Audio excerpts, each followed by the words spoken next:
everyone, and welcome back to my channel.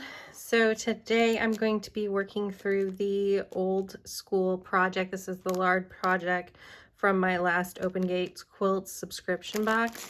So this is the project I'll be working on, and I absolutely love this subscription box because it comes with full projects to work on, and it has pretty much everything I need for the project, in the sense that I think the only thing for this particular one I'll need to provide myself is the backing for it and the batting. It has the binding and all the fabric for the project. So again, that is what it looks like, and I'm gonna open this up. I also like that it has a actual photo, so you can really see how the colors look and everything. All right, so here is the pattern. I'm going to set this to the side because I don't want to give all of the creators dimensions away. All right. Let's see here.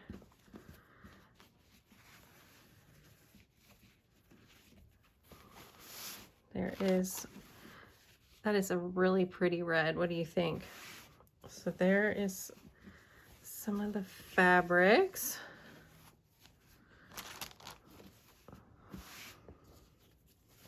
Solid black.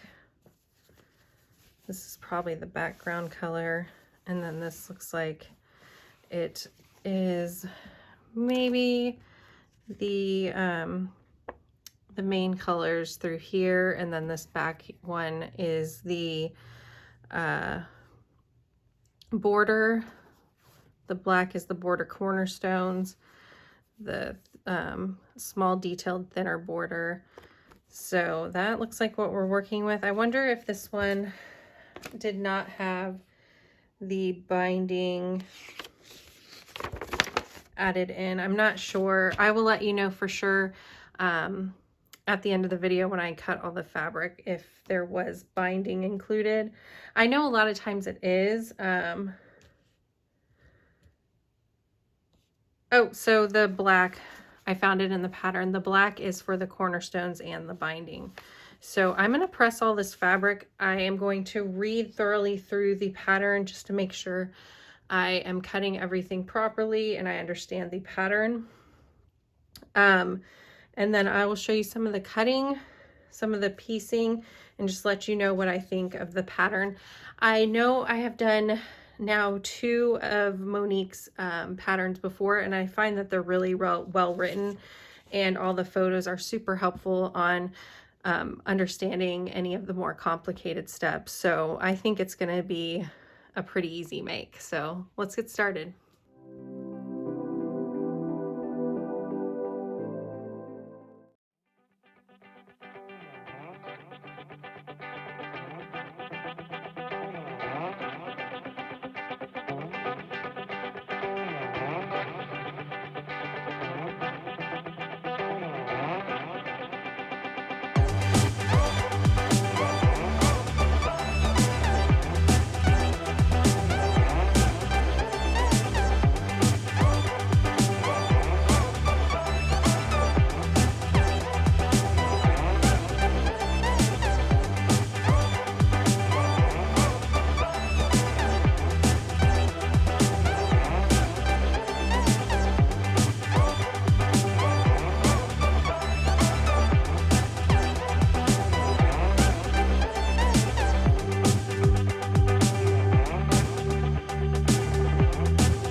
Okay, so the next step to this pattern is going to be sewing my 2 different flying geese together.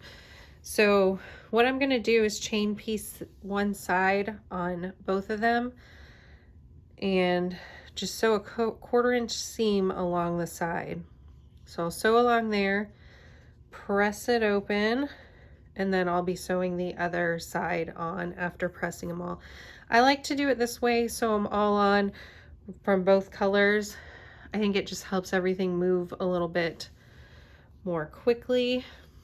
Press them all at the same time, sew the other side on, and then I'll be using the mini Fit to Be Geese template to trim them all. So I'm gonna get started with sewing.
Alright, so now that we have all of the flying geese sewn, we're going to be trimming these down. So if you saw me unbox this box from Open Gates Quilts, then you'll know that in that came a mini Fit to Be Geese template. So I'm going to be using this template to trim all of these flying geese down to look like this, where all the little dog ears are off, and it's a perfect 1/4 inch for sewing a 1/4 inch seam and getting perfect points. So to use this template, the template when you purchase it will come with all the diagrams to show you how to use it, but I'll show you how to use it once here as well. All right, so I zoomed in as much as I can so that you can really see what I'm doing here. I know there's a little bit of glare from my light, I apologize, but the pattern tells you what your measurements will be for cutting for the pattern, and you'll see that there's markings that show you where to line it up. So the first cut you'll make is getting that 1/4 inch seam at the top point, and you'll see that your triangle lines up perfectly along those seams to get you a nice even cut. So I'll make my cut across the top here, and then what you'll do is rotate your flying geese, and you'll line up the bottom line that you're using. So it could be this one, this one, this one, it just depends on what size you're cutting, right? So for me, I need to line it up on the bottom line, and then you can also use the center line to make sure it's going right in the center of your point so that you know everything's lined up nicely. And so then I'm going to trim this side. All right, so then you're going to rotate your block, and now instead of using these lines here, you're going to be using the taller rectangle lines. Now this one was a little bit trickier for me to figure out, and basically you're going to be lining up the sides that you trim nicely with the correct dimensions you're using, and you'll see that there is a line that comes down and comes to your center point. So let me see if I have something that I can use as a pointer so that you can see this. If you see, when you come down, this black line comes over to a black line, but eventually you'll get to one that lines up with a red that crosses. So that is the one that you want to be at your center so that you know your flying geese is lined up perfectly.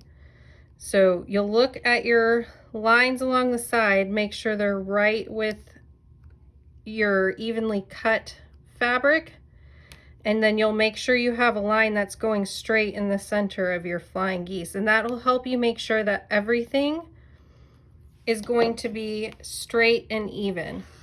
So you'll cut that side, and then once you turn it, you'll have 3 perfectly even sides that make it a lot easier to make sure everything's lined up, because you can just see that it's lined up at the bottom, along the sides, and then you'll still have that line that goes through the center, so you know that everything is perfect.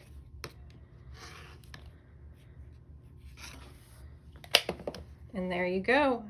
I think it just turns out really, really perfect this way. It is really a great tool. I will definitely be using it as much as I can when I'm doing flying geese, and I'm gonna purchase the other Fit to Be Geese too, because this is the mini, and then there's another one for larger sizes. So I really think it works beautifully, and you can see how by trimming and getting that perfect 1/4 inch here, that if you sew a perfect 1/4 inch, you're gonna get really nice points with using this tool. So I'm gonna get the rest of these trimmed up, because I have a ton. There was 36 in each pattern. So I have a lot of trimming to do, but since I've done this a few times now, I had the other project that I did this with, I can go a little bit faster now. So I don't think it's gonna take me too long, but it is tedious work anytime you're trimming. All right, let me get these cut up, and then we'll look at how the pattern comes together.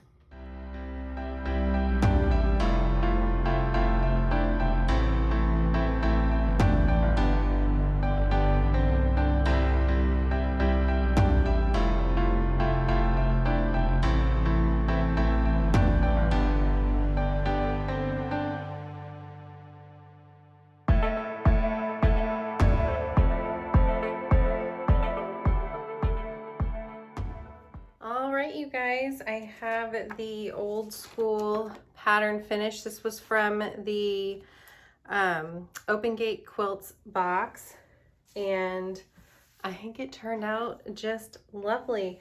So if you remember at the beginning, I thought that there were squares and half square triangles in this pattern, and it was all flying geese. So for the entire inner part of this quilt, it was all using the mini Fit to Be Geese template. And so I will put a link to that in the description, because it was very, very helpful on getting all of my flying geese trimmed perfectly so that everything could fit together. So many of my points along the border look just perfect, and a lot of that is sewing, but to get it to be consistent, you definitely want to start out with a very nice block, and having that trim up all of the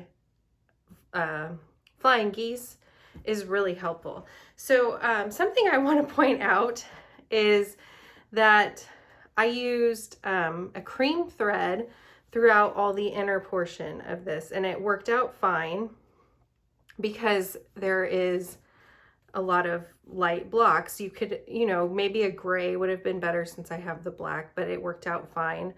And it was kind of funny, because I did all of this, and then I was like, oh, let me get the borders on and finish this up, because it is turning out really cute, and I wanted to see it all finished.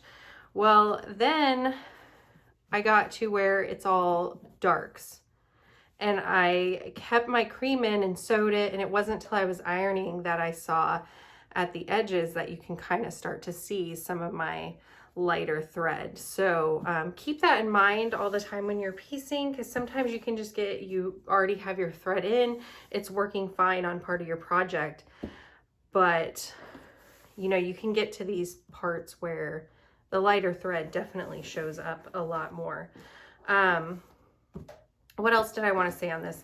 Definitely follow along with the pressing. You get a lot of seams that are going to have a lot of bulk, and pressing everything in the right direction really helps a lot with that, because at some of these points, you see you get a ton of fabric meeting together. So just keep that in mind. This is a wall hanging, so I followed along just as it was, but if you're wanting to expand this, make it bigger, you may want to think about pressing some seams open, or doing some other tricks that you might have when you got a lot of seams coming together. So I really enjoyed this. I cannot wait for my next box. Hopefully I can get some work done on the smaller projects that I got, because I have 2 of them. I have one from the June box and one from the July box that I still need to work on. So can't wait for the next box though. I'm so excited to see what that project is. Well, 2 projects. So let me know what you guys think of this. I really love the reds. I was not very sure about it, but I love that it's bold, but you know, isn't a really bright color to be bold, like a Tula line, where maybe is not as many people's cup of tea, but it's still bold, but not kind of overpowering, I guess. So I really love how it turned out. Yeah, you guys, so we're just still chugging along with getting everything packed and trying to figure out our house situation. So might not be as many frequent videos, but I'll still try to update you guys and let you know what's going on. So until next time, you guys, I hope you are doing well. Bye.